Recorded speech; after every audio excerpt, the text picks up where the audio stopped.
सल्लू भाई नाम पता ना टाइगर जुंगा टाइगर सल्लू तो वीडियो ने छुपेगा नहीं साला तो दिन तो গইটো লাগিব আকৌ ৰাতিপুৱা আহিব হ'বই এতিয়া এটা বনাব লাগিব আকৌ ও দা হল হল হল ও দা টাইম হৈ গ'ল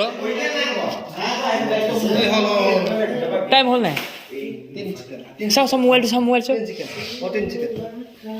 আৰু 3 সেকেন্ড আছে এনেকে লাগিছে ৰকেট লঞ্চ হ'ব এতিয়া ফ্লাইটত যাব ডাইৰেক্ট নাসা আহিছে এতিয়া ৰকেট লঞ্চ হ'ব মই বৰ্ডে ও এটো সর দাইছ না এটো সর লাগাই দিন করে যাবে নাই লিখে দিই মোর বার্থডে 8 তারিখ বা গোপী আইডি কি হেৰিলা আছে না ইটা বিল আছে গোপীৰ বাৰ্থডে নাম তো কি লাগে